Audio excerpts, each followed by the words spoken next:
talk about depression in situations that it's now become an annual event. And this is why we ride to Alice Springs every 12-month period. And we find that small communities like Malong, and the further you get out west, the depression is more predominant. And we're very, very passionate about riding through centres and doing what I'm doing tonight in making the public and the general community aware about depression and how it affects everybody. If I can talk about it tonight and you go out of here this evening speaking about tonight's presentation, it makes those that are going through the situation feel more comfortable about seeking help and talking about their own situation. We know that people can manage depression and bipolar disorder.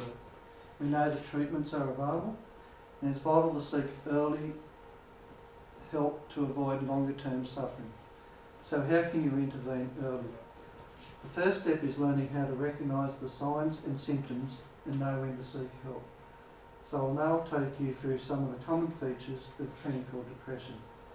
It is important to understand when normal moods or normal sadness turn into something more serious.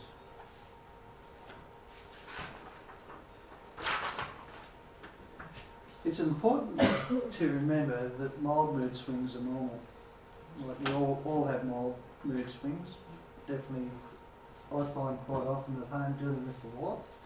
Yeah, we all have I have mood swings all the time. You are surrounded. The fact is that we all experience periods when we feel low or down, have a drop in our sense of self-worth and feel somewhat depressed.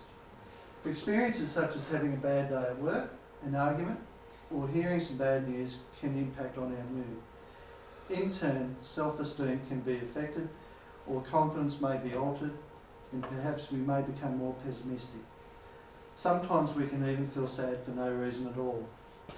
In most cases, people bounce back, but however, people with clinical depression can't simply snap out of it. I've been medicated since 2009 now, and strangely enough, even though I can stand in front of you here tonight and speak about depression and what I've been through, I often say to my wife or good friends at home that even though I'm medicated and got over the bout of depression that I had earlier, I still don't have a full zest of life. I feel like I'm on a constant treadmill, and that a daily routine is just what I do. I don't have an excitement for life. I find it more a chore than really an enjoyment.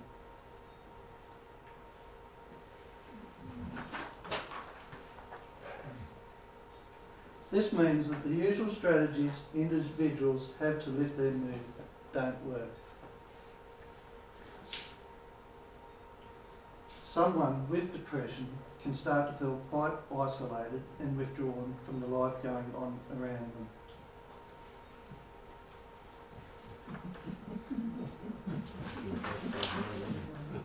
Looks like my wife sitting on top of me. And the black dog begins to follow them everywhere and starts to take over during the day and into the night. And from my own experience, it can be quite overwhelming. Every aspect of your life can become, you become very, very pessimistic basically, and even someone questioning just a menial task can feel as though it's an attack on your ability not to be coping or not performing through your daily life. It's important to be aware of when normal sadness turns into clinical depression. The main symptoms are lowered self-esteem or self-worth, feeling hopeless, not able to enjoy life, reduced motivation, sleep, appetite and or weight changes.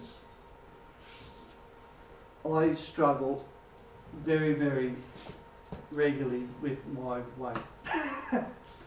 Especially during winter months when it's cold. like everybody, you tend to eat more, but I fluctuate up and down all the time.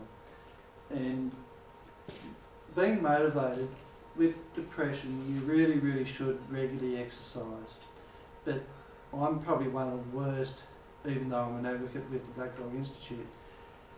When I suffered my breakdown, my wife and I were both representatives, or state representatives basically, of OzTag.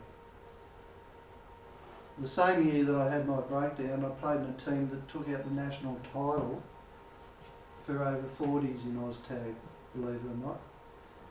But today, I find if I had to run, say, to the end of the street, I can't do it. I'm absolutely buggered at the end of the street.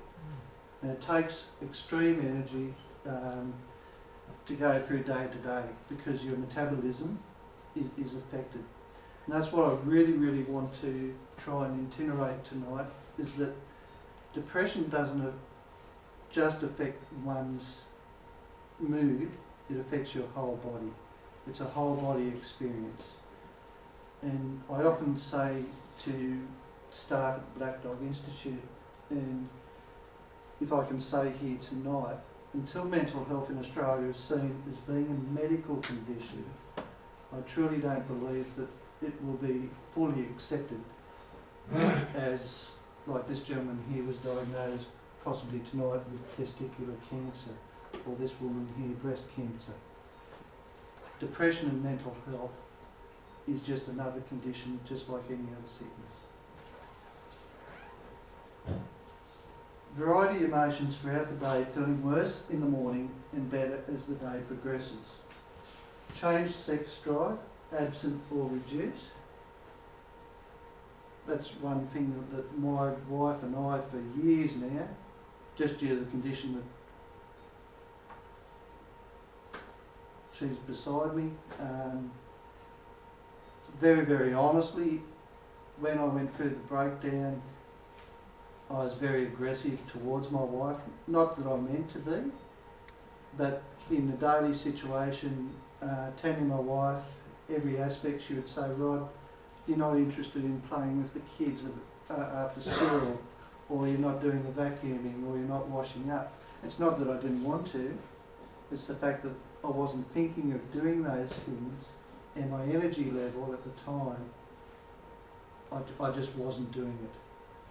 And when Tanya would attack me or basically say, Rod, you need to step up and do these things, it was another aspect of my life that I felt that I was failing in.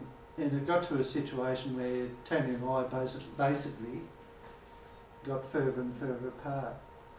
Now, I'm very, very lucky that Tanya does love me. She stood by me.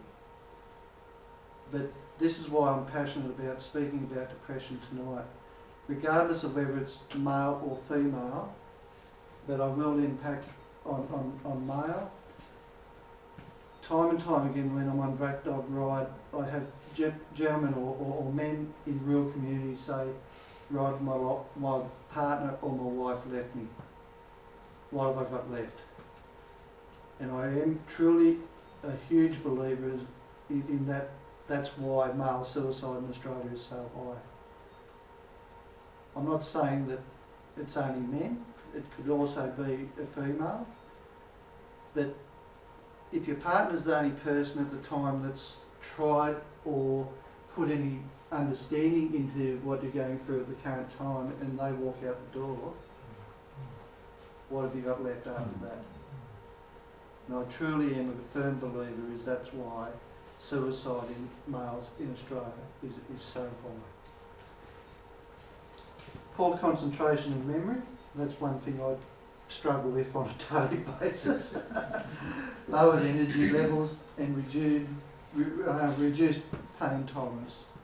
I used to think I was just getting older, but yeah. And suicidal thoughts.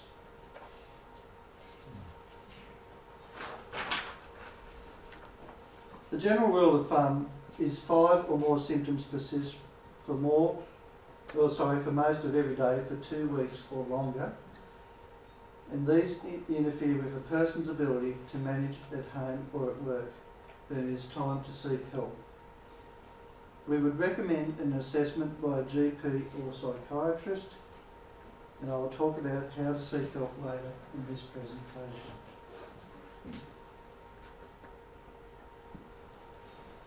And of course, depression also occurs in bipolar disorder.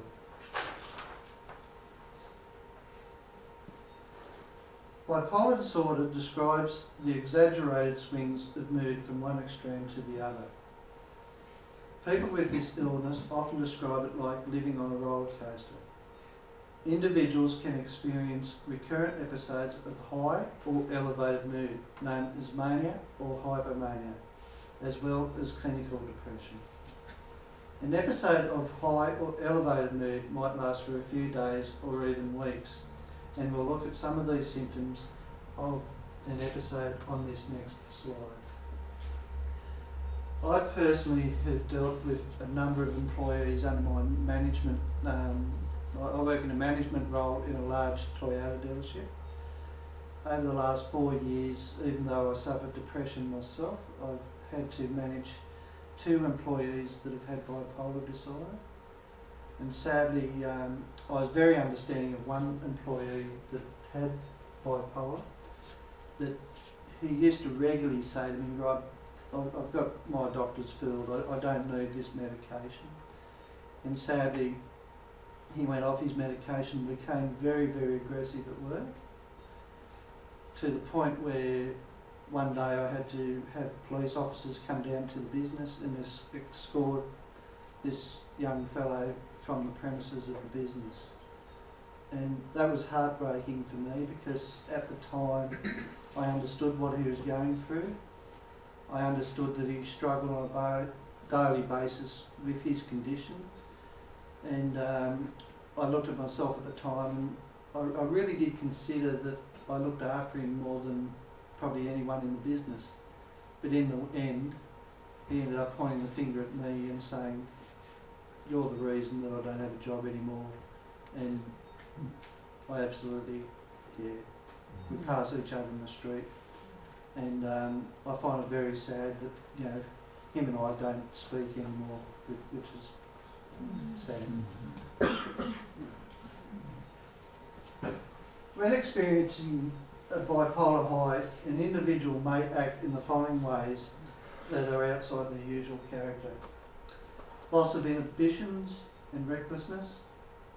Everyone appears attractive. You can act fairly wide and hyper.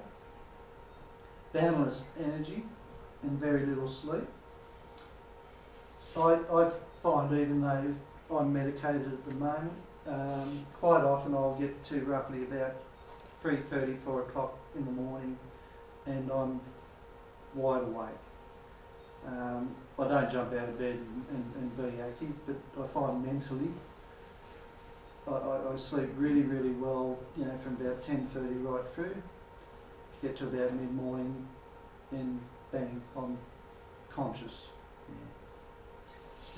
Over talkative, spiritual meaning to everything, religious imagery, bulletproof confidence, and solving the world's problems overnight.